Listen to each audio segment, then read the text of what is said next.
Yo agradezco su invitación a participar en estos foros de divulgación. Siempre es apasionante, pues, ver y escuchar y aprender y compartir lo poco que uno pueda saber eh, a otras personas, a otros colegas, a otros conocedores. Eh, nunca nos tenemos que cansar de aprender, porque realmente es muy poco lo que sabemos. No tenemos que irnos nunca con la finta de que a lo mejor ya creemos que sabemos mucho, porque yo estoy convencido de que no es así como funciona la naturaleza. Nunca vamos a poder decir que sabemos mucho. Eh, Más bien siempre tenemos que reconocer que casi no sabemos nada. Y el día de hoy, en honor a Galileo, pues vamos a hablar algo de lo que pues no mucha gente conoce, que es también parte de su legado. Y ya lo mencionó por ahí el señor Germán. Pues sí, bueno, Galileo también no solo es padre de la astronomía moderna, sino que también es padre de la física. eh, y de eso vamos a hablar hoy. Y le vamos a tratar de dar un enfoque desde el punto de vista astrobiológico, cosmológico y astrobiológico. Realmente todo es parte de todo. Forzosamente nos tenemos que encuadrar en una pequeña porción del conocimiento, pero al final todo es cosmología. Entonces, desde el punto de vista cosmológico y también hablando astrobiológico, todo el tiempo los humanos, en todas las épocas, nos hemos preguntado qué tan grande es lo más grande y qué tan pequeño es lo más pequeño. Este ha sido un pensamiento que ha obsesionado al humano desde hace miles de años, y a lo largo de las épocas pues se ha intentado darle respuestas, a veces usando demasiado la imaginación, y desde Galileo, desde su postulado del que tenemos que hablar, pues ya se le da un poquito más de respuesta lógica y con uso de razón. En esta misma línea de ideas, también nos hemos preguntado qué tan grande o qué tan pequeño puede ser un ser vivo. Aquí sí ya hablamos puramente de astrobiología. Los que nos interesamos en las potenciales formas de vida que pueden existir en cuerpos celestes distintos a la Tierra, siempre nos ha fascinado la idea, bueno, qué tan grande puede ser un ser vivo, o qué tan pequeño. ¿Será que puede haber seres vivos del tamaño de montañas? ¿Será que puede haber seres vivos inteligentes del tamaño de bacterias? Eh, ¿Es posible o no es posible? Qué dice nuestro conocimiento científico? ¿Qué dice la ciencia? Sorprendentemente para algunos, tal vez, Galileo dio pie para obtener las respuestas basadas en la ciencia a estas preguntas. Y todo el mundo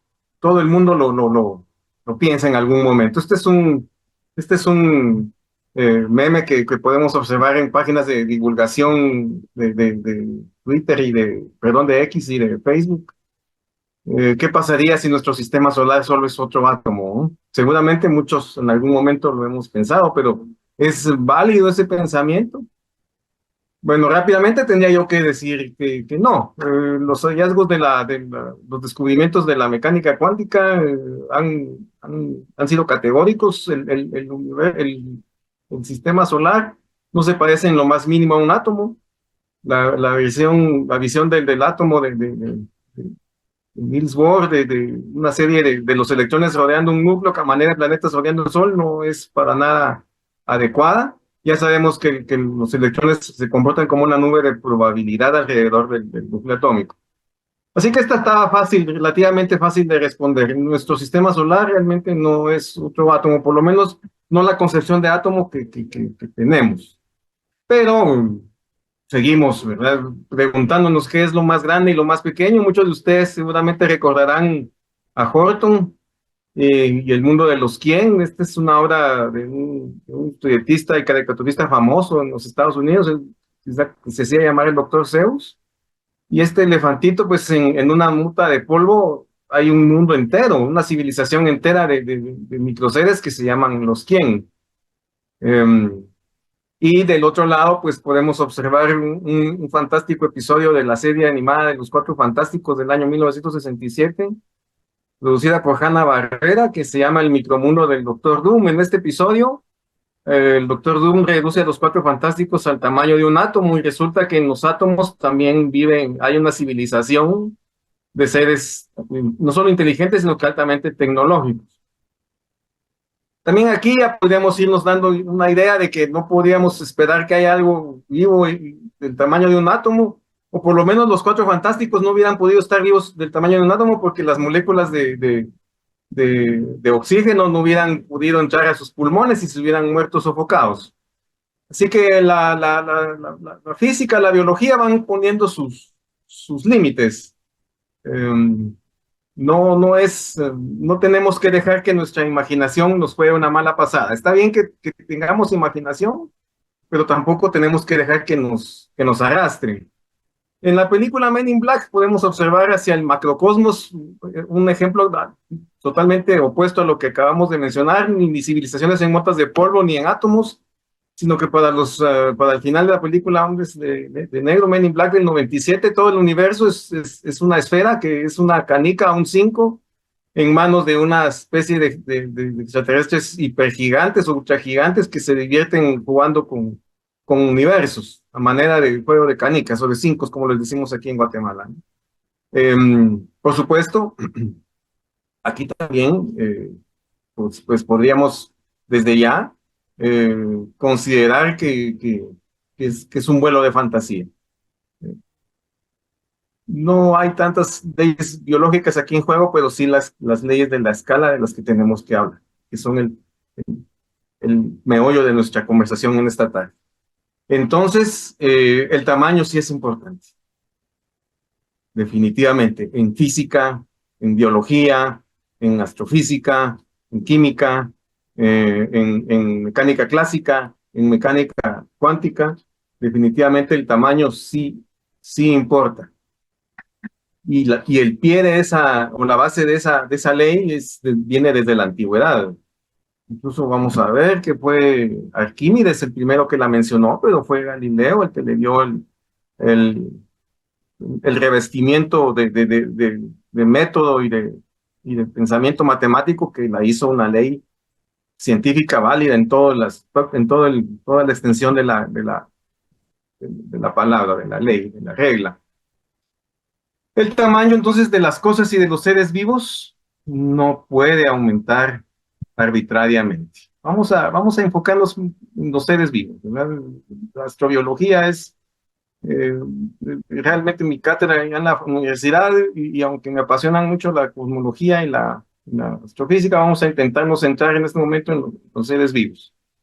Los seres vivos, los que pueden tener los seres vivos para estar vivos tienen que tener dos cosas, hay dos requisitos indispensables. Uno es que pueda completar un ciclo de trabajo termodinámico, eso es lo que conocemos como metabolismo, y dos, que tenga la capacidad de reproducirse. En la Tierra tenemos miles de millones de especies de unos organismos microscópicos que conocemos como virus, que tienen la capacidad parcial de reproducirse, pero lo que no completan ningún ciclo de trabajo termodinámico. Por ende, no se consideran seres vivos. Pero sí consideramos vivos a las bacterias y a los animales y a las plantas, que dividimos en dos grandes grupos de seres vivos, los procariotas y los eucariotas. Todos los animales, plantas, hongos, protistas y por supuesto los humanos somos eucariotas. La relación que existe entre el tamaño y las funciones también es fundamental. No podemos esperar que haya la misma función o sea, aunque la conformidad anatómica de los animales muy grandes y de los muy pequeños es relativamente similar porque tenemos un ancestro común y todos los integrantes del reino animal tenemos hígado, tenemos pulmones o tenemos corazón. Compartimos mucho material genético, mucho fondo genético común. Sin embargo, no es lo mismo la fisiología de un elefante o la de una ardilla o la de un ratón. Y esto viene dado por el tamaño. Y de esto nos habla la ley de la escala. Bueno, las leyes de escala son varias. Podríamos hablar del principio de semejanza de Arquímedes y la más importante que es la cuadrática cúbica que describió Galileo. La forma de los animales depende viene como respuesta a su función. Es el ambiente el que determina la función. Esto es un tema sumamente apasionante que es objetivo de mucho debate y de mucho estudio por parte de una rama de la biología, o por lo menos dos ramas de la biología, que son la biología evolutiva y la fisiología comparada. Estas dos ramas importantísimas de la biología pretenden dar respuesta al porqué de la forma de los animales y por qué se adaptan y por qué cambian con el paso del tiempo. Y por supuesto es un peldaño fundamental que tenemos que escalar si queremos tener conocimiento, si queremos conocer formas de vida fuera de nuestro planeta. Vivimos entonces en un universo tridimensional. Ya sabemos que realmente es tetradimensional, desde que Einstein unificó las tres dimensiones del espacio con tiempo. Sin embargo, para fines prácticos en este momento vamos a hablar de las tres dimensiones espaciales, el eje X, el eje Y y el eje Z, el largo, el ancho y la profundidad. Esta es una realidad ineludible de nuestro universo.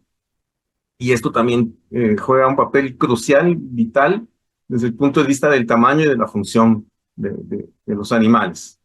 Y por supuesto de otras estructuras físicas. Pero ahorita nos estamos concentrando en los seres vivos.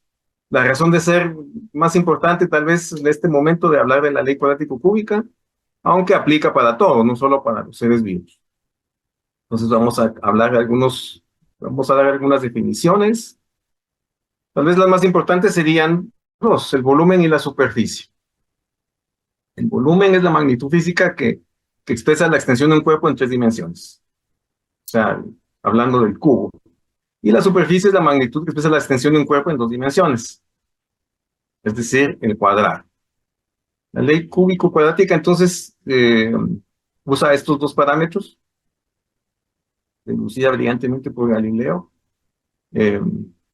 Indica que cuando cuando un cuerpo aumenta en tamaño, su volumen aumenta más o a un ritmo mayor que su superficie. Y eso, aunque parezca un juego de palabras que no tiene mucho sentido, créanme que es fundamental para definir la estructura, la función y la forma de la vida en un planeta con la gravedad, un objeto que tenemos nosotros aquí en la Tierra. Y por supuesto marca pautas para lo que podemos esperar encontrar en otras partes del universo.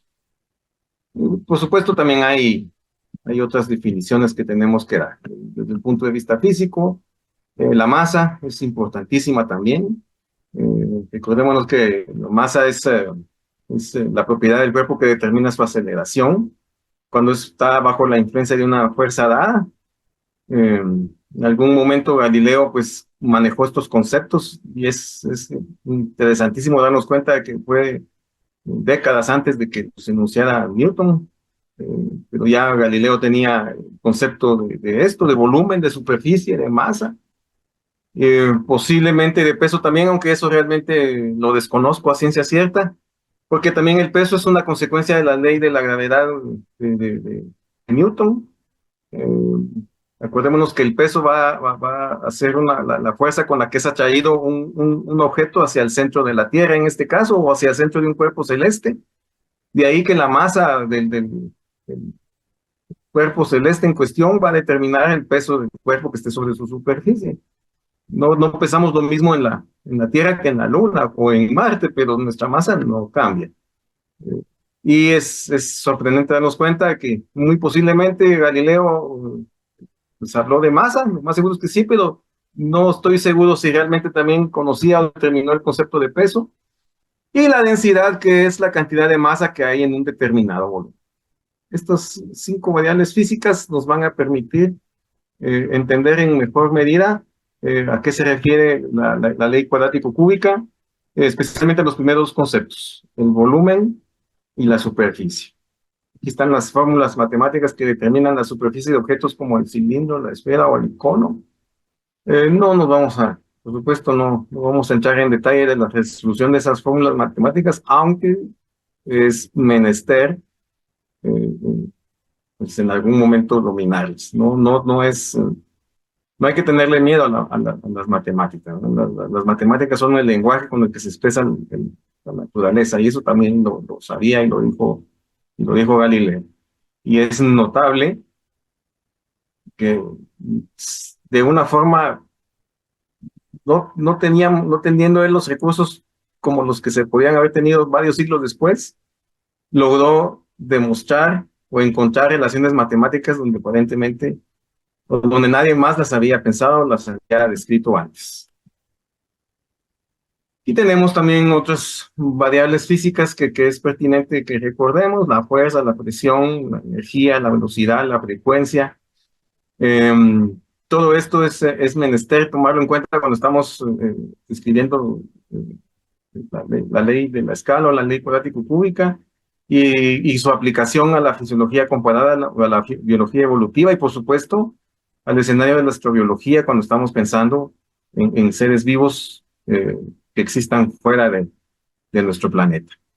Hoy por hoy, eh, pues los conocimientos que tenemos hasta este momento pues nos indican que por lo menos en el sistema solar, eh, de existir formas de vida en lugares como Europa o como Encélado, o tal vez Titán, o tal vez incluso las nubes de Venus, no podríamos esperar encontrar nada más evolucionado o avanzado o grande que una bacteria o un microorganismo. Las características de esos entornos que favorecen el quimiotrofismo y hasta cierto punto la anaerobiosis son factores limitantes de primer orden para esperar encontrar algo muy grande.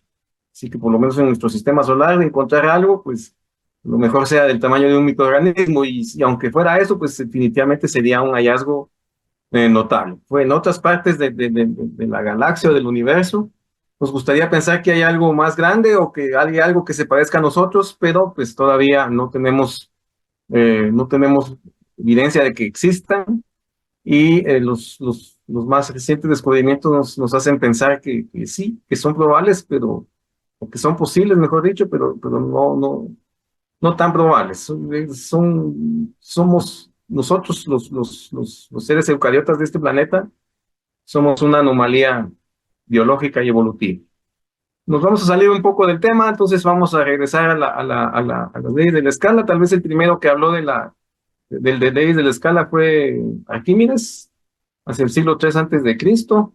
Él habló del principio de semejanza, que dice que la superficie es proporcional al cuadrado de la dimensión y el volumen es proporcional al cubo de la misma, pero teniendo un exponente igual a la unidad. Entonces, esto es a lo que se conoce como isometría. Y tiene un gran valor desde el punto de vista de la ingeniería o de la arquitectura. Desafortunadamente, en los seres vivos no es tan fácil aplicar la isometría, aunque también aplica a ellos el principio de semejanza, que es esencialmente la ley cuadrático-cúbica que definió Galileo 1500 años después. Solo que ella no la definió desde el punto de vista de la isometría, sino que de algo que sería bautizado siglos después de Galileo como alometría. Bien, ¿esto qué significa? Entonces, aquí tenemos en este diagrama las relaciones isomórficas de distintos niveles. Comenzamos con las partículas elementales, después los átomos, las moléculas, las células, los organismos unicelulares, los pluricelulares, el hombre y el mundo sensible, el mundo que percibimos. Bien. Esto significa o quiere transmitir la idea de que a nivel de seres vivos o incluso a nivel de la realidad como la entendemos, no podemos traspolar las leyes de un nivel al otro. Puede haber cambios. Hay cambios definitivamente en cuanto a la fisiología de una célula o de un organismo unicelular con respecto a un organismo pluricelular. O por supuesto de un organismo pluricelular al ser humano también hay cambios. No podemos deducir leyes o deducir principios aplicando, por ejemplo, reglas de tres o aplicando conocimiento que ya tenemos de una forma más o menos empírica. Esto es a esto se refiere este diagrama de relaciones isomórficas. Esto significa que hablando ya de biología, no podemos aplicar tan libremente la isometría de la que habló Arquímedes, sino que tenemos que aplicar un principio que a su vez permite descubrir otros principios o las que se llaman propiedades emergentes. Este principio de isomórfico lo tomó este señor, Miguel Enríquez. Él es contemporáneo, él está vivo, él es un doctor en psicología de Estados Unidos. Ahorita se me escapa el nombre, sea en la que trabaja, pero él, basado en esta relación, estos niveles isomórficos, pues describió este árbol del conocimiento, de lo simple a lo complejo. Si se dan cuenta, este diagrama, el eje Z de este diagrama viene desde el inicio del tiempo, desde el Big Bang. Posteriormente aparece las moléculas, después aparece la vida, después aparece la mente y por último aparece la cultura. Y cada uno de estos niveles eh, no necesariamente implica uno que exista el otro. Esa es una situación. Y aparte, cada nivel aumenta o hace que aumente la complejidad. Esto es a lo que el doctor Enríquez, doctor de psicología, le llama árbol de conocimiento. Y cada una de estos nuevos niveles tiene propiedades emergentes, es decir, leyes o principios que no se conocen en un principio y que no se pueden deducir del nivel previo. Esto es a manera llamémosle de introducción, porque la isometría de Arquímedes se quedaba relativamente corta cuando se trataba de describir seres vivos. Eso lo intuyó Galileo y en este libro, del que ya pues nos han mencionado su importancia, el discurso en torno a dos nuevas ciencias, publicado en 1638, donde resumió su trabajo físico de por lo menos 30 años, pues aquí nos habla del movimiento, pero también nos habla de alometría. Alometría entendida, aplicada como una ciencia de los seres vivos, que permite definir qué tamaños pueden tener y cómo cambia su función en base a su tamaño. De igual manera como lo había hecho con su diálogo sobre los dos grandes sistemas del mundo, en este otro libro, en su diálogo sobre las dos nuevas ciencias, también trae a tres personajes a discutir, eh, que son Simplicio, Sagredo y Salviati, ¿no? Simplicio es el dogmático, el que no le gusta que cambien nada, que le gusta quedarse con el conocimiento que ya existe. Sagredo es el pragmático, el que no toma ninguna postura más que más que la de la evidencia. Y Salviati, pues vendría a ser el que quiere desafiar el statu quo. Eh, Así como lo había hecho antes con principios o con el libro del diálogo entre las dos grandes formas de describir el mundo, pues aquí igual, estos tres personajes toman parte de la discusión. Se considera que Galileo es Salviati, ¿no? Es el que quiere desafiar el hasta entonces el sistema que predomina, y Simplicio representa a las personas que no quieren que cambie la descripción con la que están cómodos, ¿verdad? En este caso, la iglesia. También hay quien dice que Simplicio es el Papa, ¿verdad? Y esa comparación pues fue la que le valió, entre otras cosas, a Galileo su arresto domiciliario de por vida. Eh, Haber retratado al Papa como una persona indolente o una persona con la que no se puede razonar, o con una persona que no quiere pensar. Aplicó el mismo concepto aquí, aunque aquí ya no estaba en principio sí, peleándose con la Inquisición, y enunció su ley cuadrática cúbica, muy similar al principio de Arquímedes, solo que aquí le dio un aspecto diferente. Cuando un objeto se somete a un aumento proporcional en tamaño, su nuevo volumen es proporcional al cubo, mientras que la superficie es proporcional al cuadrado. El volumen, eh, cuando aumenta, eh, aumenta el cubo, mientras que la superficie, cuando aumenta de tamaño, aumenta el cuadrado. algo tan, digámoslo así, pareciera ser relativamente simple, que tiene implicaciones impresionantes desde el punto de vista biológico. Quedémonos en el aspecto biológico. Implica, entre otras cosas, que los animales fríos tienen un metabolismo más rápido que los animales pequeños, pero no tienen un metabolismo más rápido que los animales grandes. Implica que un animal pequeño pierde más calor rápido que un animal grande. Eh, Implica en el escenario de los seres humanos que un bebé se enfríe más rápidamente que un adulto. Y eso también tiene implicaciones incluso desde el punto de vista biomédico.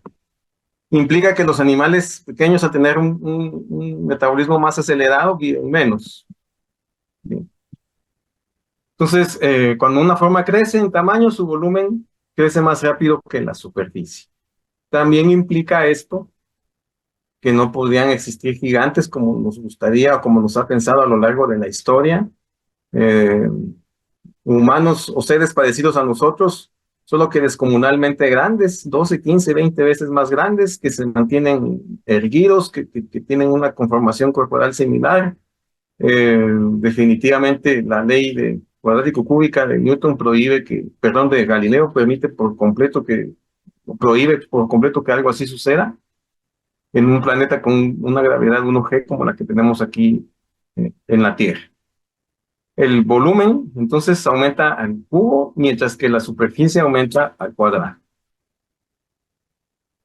Y esto es en biología donde aplica el concepto de la alometría.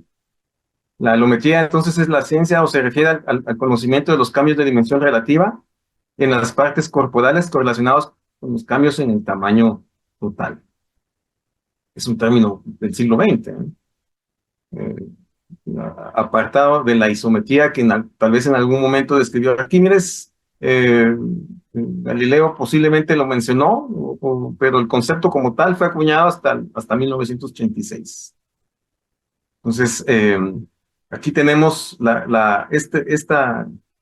esta curva de aquí nos indica, este diagrama nos indica la tasa metabólica en función al tamaño, que es por excelencia una de las principales conclusiones a que nos lleva la ley cuadrática cúbica. Un animal grande como un elefante eh, va a disipar el calor mucho más lento que un animal pequeño como un ratón. Y el hecho de que el ratón pierda calor más rápido relativamente que un elefante lo obliga a tener una tasa metabólica más alta, que a su vez conlleva o implica que va a ser un animal que va a tener una vida más corta comparado con un animal más grande como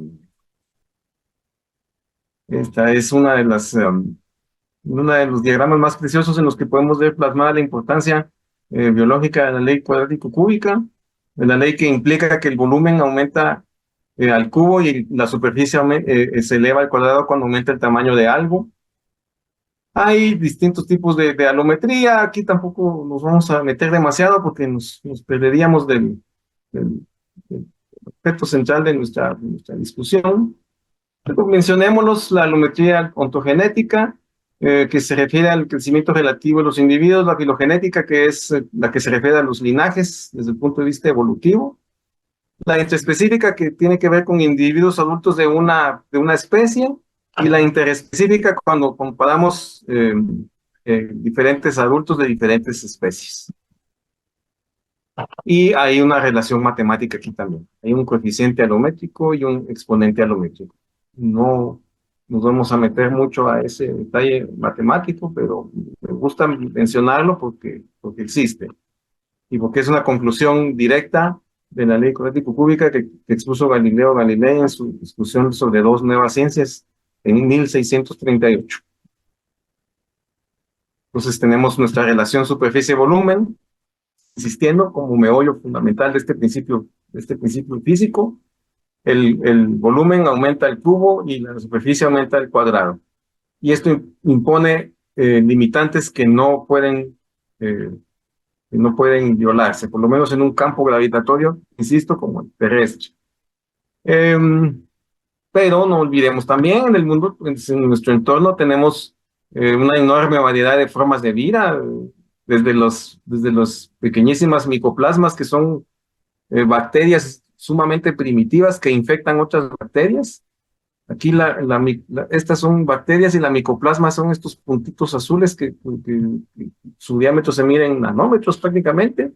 Y tenemos animales como la ballena azul, que es el animal más grande que ha existido en la historia de la vida en la Tierra, que es completamente acuático.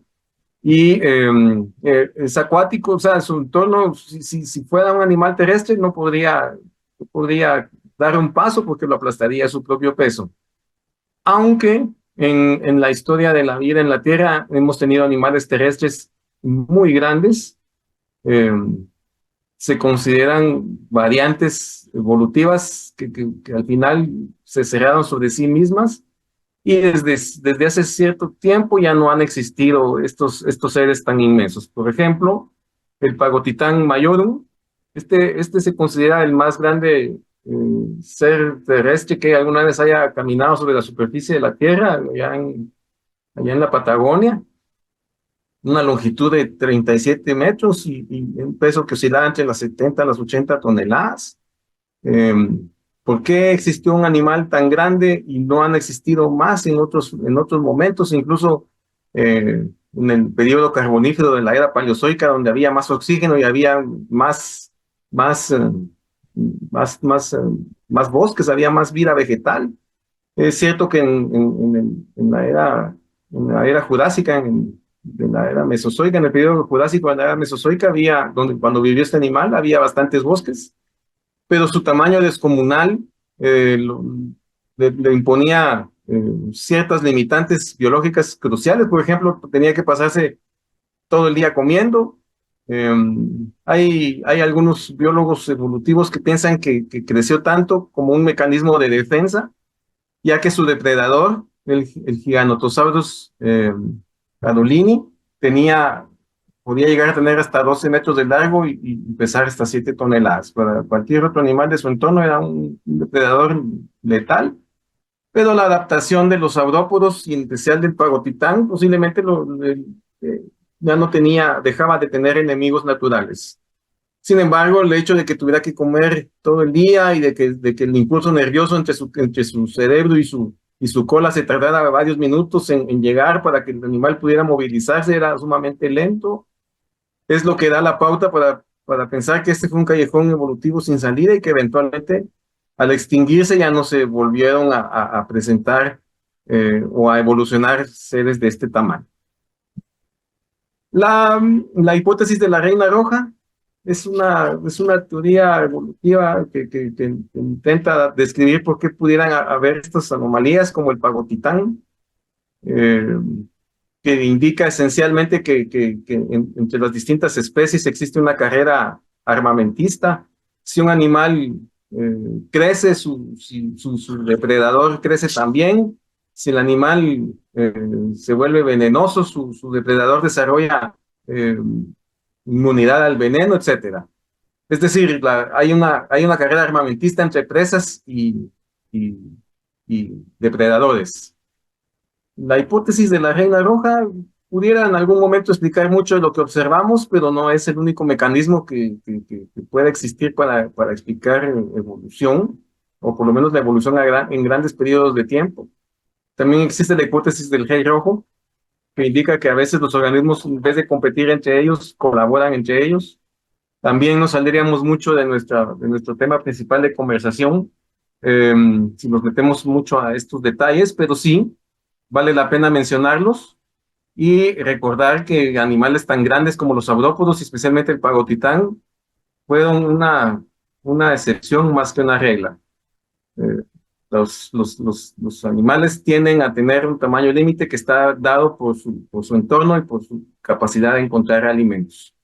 Y un animal a más pequeño tiende a tener una tasa metabólica más alta. A mayor tamaño tiende a tener una tasa metabólica más baja. Y esto va a estar dado, insisto, por la disponibilidad de alimentos y posiblemente por el tipo de depredadores que tenga. La ley de Kleiber precisamente establece eso, que para la mayoría de los animales de pequeño tamaño, la tasa metabólica es proporcionalmente más alta. a la de los animales más grandes. Ahí, donde depende de donde ustedes lo lean, puede ser que esta ley aplique solo para mamíferos. Hay otros que dicen que esta ley aplica para los vertebrados en general, pero hay discusión, no hay un común acuerdo sobre para quiénes aplica o no aplica la ley de Kleiber. Y si se dan cuenta, la regresión aritmética o regresión matemática que observamos aquí es pues muy similar a la que ya habíamos descrito antes, no hablando directamente de la ley de Kleiber. Así que hay una relación, hay una regresión aritmética aquí, importante. Hay una ley aritmética implícita o en la geometría de la ley cuadrático-cúbica. Insistimos, ¿verdad? Un elefante, pues, es 200.000 veces más grande que un ratón, pero necesita menos calorías porque disipa su calor de una forma más lenta que un ratón. Y el humano está más o menos en un término medio cuando hablamos de estos esquemas. Acordémonos que esto también tenemos que hablar si el animal es ectotérmico o endodérmico. Los mamíferos y las aves son los animales endodérmicos por excelencia, los que generan su propio calor en base a su metabolismo. Así que ya aplicar esto a insectos o a peces o a reptiles, pues puede que cambie un poco porque ellos tienen un metabolismo cuantitativamente diferentes, pero la ley aquí cuadrático-cúbica está bien implícita. Un elefante tiene un volumen eh, mayor, pero su superficie es relativamente más pequeña. En cambio, un ratón tiene un volumen menor, pero su superficie es relativamente más grande y eso implica todo lo que estamos hablando. El ratón tiene una superficie muy grande comparada con su volumen. Los mamíferos marinos tienden a ser grandes porque si fueran pequeños morirían, porque el agua por lo general está varios o muchos grados por debajo de su temperatura fisiológica, metabólica. Entonces se enfriarían muy rápido si fueran muy pequeños. Necesitan, como mecanismo adaptativo, ser grandes para no morir de hipotermia, ¿no?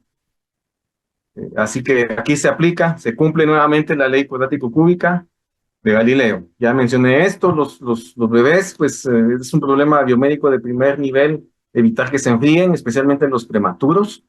Esta es una lucha sin cuartel en las unidades de neonatología, porque los bebés, al ser pequeños, pero tienen una relativa superficie más grande que un adulto, pierden más rápido el calor y se enfrían. Y cuando un bebé se enfría, pues se provocan trastornos que pueden matarlo. Principalmente la hipotermia puede alterar la coagulación de la sangre y lo puede poner acidótico y una serie de situaciones más. Entonces cualquier estudiante de medicina, cualquier estudiante de pediatría o de neonatología sabe o tiene que estar familiarizado con la ley cuadrático-cúbica que implica que un bebé se va a enfriar más rápido que un adulto, porque su superficie es comparativamente mayor a la de un organismo adulto. Otras implicaciones físicas notables que derivan de la ley cuadrático-cúbica es, por ejemplo, que la fuerza es proporcional al área del cuerpo y el peso es proporcional al volumen del cuerpo. Por eso es que una hormiga puede levantar es relativamente fuerte, porque su fuerza, el área de su cuerpo es relativamente eh, grande comparada para la fuerza que puede tener. De ahí que por eso puede levantar más 50 veces su peso, aunque recordemos que el peso de la hormiga es picómetros, ¿no? Lo mismo aplica para los saltos de las insectos como las pulgas, ¿no? Su fuerza está concentrada en una superficie relativamente grande, entonces puede no sé, concentrarse y dar saltos que pudieran padecer o son totalmente descomunales para la escala a la que nosotros estamos acostumbrados. Esto significa entonces que si una hormiga crece al tamaño de una persona o de un elefante, o si una pulga crece al tamaño de una persona o de un elefante, ¿podría hacer las mismas proezas físicas? No. Para empezar, una hormiga que creciera al tamaño de una persona, de un animal grande, un caballo, un elefante, se sofocaría porque no tendría cómo oxigenar sus tejidos. En la historia de la vida en la Tierra, en algún momento hubo hasta 35% de concentración de oxígeno en la atmósfera. En el periodo carbonífero de la era paleozoica, hace 220 millones de años, En ese momento sí existieron insectos relativamente grandes, de por lo menos 1 metro de longitud o más, porque había suficiente oxígeno para que difundiera los tejidos del insecto a través de las tráqueas. En este momento, con la concentración atmosférica de oxígeno, no podrían existir insectos gigantes porque no se sofocarían, no tendrían cómo oxigenar sus tejidos. Aparte de eso, también la ley cuadrático-cúbica determinaría que sus patas relativamente que crecerían con respecto al cuadrado, mientras que el volumen de su cuerpo crecería con respecto al cubo. Entonces tendría unas patas relativamente más débiles que el resto de su cuerpo y aunque pudieras respirar, no podría caminar. Así que, pues aquí Galileo nos da la pauta para entender que nunca podemos observar ni arañas gigantes, ni insectos gigantes que nos amenacen. Estos solo los vamos a ver en las películas. De igual manera, humanos gigantes, la ley cuadrático-cúbica los prohíbe por completo. Para empezar, tendrían el mismo problema que serían relativamente más débiles porque los huesos y los músculos de sus extremidades crecerían en el orden del cuadrado, mientras que el volumen de su cuerpo crecería entonces serían relativamente más débiles que un humano de un tamaño normal o esperable. Además que el impulso nervioso para sus extremidades pues sería muy lento y muy posiblemente ni su sistema circulatorio ni su sistema nervioso, insisto, funcionarían en un planeta con gravedad 1G como el nuestro. Así que también olvidémonos de Godzilla, de King Kong o de gigantes que nos acechen. Esos solo son vuelos de fantasía. No, Galileo desde hace más de 300 años nos quitó nos quitó la probabilidad o la posibilidad de que algo así pudiera existir. Aquí tenemos otro esquema de regresión aritmética en donde observamos que los animales pequeños tienen un latido cardíaco más acelerado que los animales más grandes. Por lo mismo que dijimos, ¿verdad? Tienden a perder más rápido el calor, su metabolismo es más acelerado, tienen que comer más comparativamente que un animal más grande. Aquí tenemos otro esquema en donde está la longevidad. Aquí observamos que los animales pequeños viven poco, por lo mismo, su tasa metabólica es muy alta, mientras que los animales grandes tienden a vivir más. El humano, nosotros estamos más o menos en medio de estas líneas de regresión. Los árboles, aquí también es una preciosa línea de regresión donde observamos que a mayor diámetro tiene más tendencia a tener más ramas. Obvio, ¿verdad? El tronco tiene que tener un diámetro de cierto tamaño para poder soportar el peso de las ramas. Un tronco muy pequeñito no va a tener muchas ramas. Nuevamente aquí estamos aplicando la ley cuadrático-cúbica de Galileo. Esto es fascinante, el coeficiente de encefalización, pues no, es un mito decir que entre más grande es un cerebro, más inteligente es el animal, porque si eso fuera cierto, los elefantes, las ballenas, las marsopas y los delfines serían más inteligentes que los humanos. La verdad ahí también aplica una ley de regresión, una curva basada en la alometría de la ley cuadrático-cúbica, donde tenemos que tomar en cuenta, es cierto, se toma en cuenta el tamaño del cerebro, pero tenemos que valorarlo con respecto al tamaño completo del animal. En ese momento hablamos de un coeficiente de encefalización y cuando aplicamos esta regresión aritmética o matemática, nos damos cuenta que proporcionalmente el cerebro del humano es el más grande del reino animal, en proporción o en relación directa al tamaño de su cuerpo. Así que esto nuevamente es una regresión matemática y nuevamente está basada en la ley cuadrático-cúbica de Galileo y nos da una pauta de por qué el humano es capaz de tener pensamiento abstracto, por qué tiene un lenguaje y por qué mira las estrellas y piensa en el universo y en sus misterios. Y tiene la capacidad de alterar su entorno. Esta es la regresión lineal.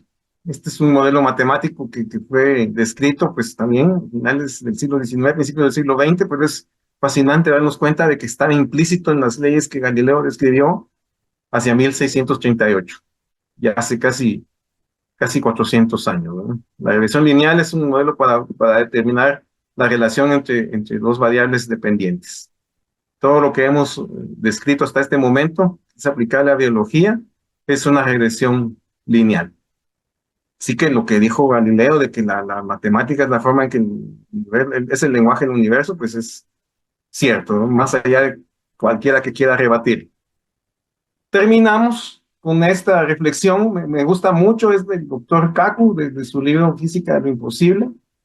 Él nos hace muy simplificada la ley cuadrático-cúbica, habla de King Kong, me voy a tomar voy a leerlo, creo que estamos en tiempo aún. Si King Kong existiera, sus piernas se romperían en cuanto diese un paso, y esto se debe a que si tomamos un simio y multiplicamos su tamaño por 10, su peso aumenta como su volumen, es decir, al cubo. Sería 1000 veces más pesado, pero la superficie de sus huesos y de sus músculos aumentaría solo al cuadrado. En otras palabras, si King Kong fuera 10 veces más grande que un simio normal, solo sería 100 veces más resistente, pero pesaría 1000 veces más. Y sería en términos relativos 10 veces más débil que un simio de proporciones normales. Y por eso cuando intentara caminar, sus huesos se romperían o sus piernas se romperían. Brillantemente descrita en una forma muy amena la ley cuadrático-cúbica de Galileo. Entonces, en conclusión, Galileo describió la ley cuadrático-cúbica en 1638 en su libro la discusión de dos nuevas ciencias. ¿Cuáles son esas ciencias? Bueno, hay unos que dicen que una era la mecánica eh, y otros que dicen que era la alometría. Eso también puede generar eh, algún tipo de discusión. Eh, la alometría para aplicar a los seres vivos difiere de la isometría de la que habló Arquímedes porque hay variables cambiantes y hay variables emergentes. Es decir, que hay cosas que conforme vamos aprendiendo nos vamos a ir dando cuenta que las leyes de la naturaleza no son que traspolemos de uno a otro nivel de complejidad, sino que cada nivel tiene sus propias leyes. Esto es a lo que se llama propiedades emergentes. Bien. Y lo que ya mencioné, el exponente alométrico es distinto a uno, distinto al principio de semejanza de Arquímedes. Y esto lo dedujo Galileo.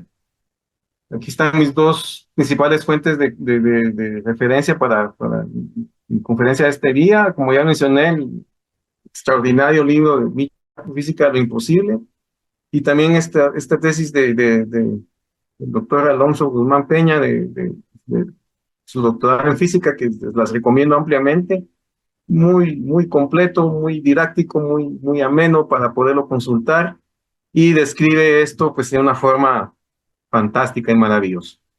Ya para terminar, nos recordamos del principio de la clase o de la conferencia, cuando dijimos que pues tal vez no es que existan extraterrestres que usen el universo como una canica, como un 5. Bueno, aquí tenemos ya para cerrar con una controversia, estas imágenes del lado izquierdo, tenemos una microfotografía con tinción especial donde se observan las neuronas y las dendritas de la corteza cerebral de un ratón, y del otro lado tenemos el universo a gran escala, donde sabemos que hay filamentos, donde sabemos que hay vacíos, donde sabemos que la materia bariónica tiende a concentrarse en hipercúmulos, como la Niaquea, que es en donde nosotros vivimos. ¿Será que vivimos, al final, después de todo lo que hemos hablado, será que vivimos en un cerebro? Pues bueno, no sé. La respuesta es más simple es que quién sabe. Y termino con estas palabras de este gran maestro al que estamos honrando el día de hoy. La vana presunción de entender todo no puede tener otra base que nunca haber entendido nada. Tenemos que partir de que no sabemos, que queremos saber, pero que lo que sabemos es muy poco comparado con lo que no sabemos, y tenemos que mantener esa actitud de humildad siempre, no perdernos en creer o no engañarnos creyendo que realmente sabemos algo cuando es muy poco lo que se sabe. Les agradezco mucho a todos y muchas gracias nuevamente, ingeniero, por la oportunidad.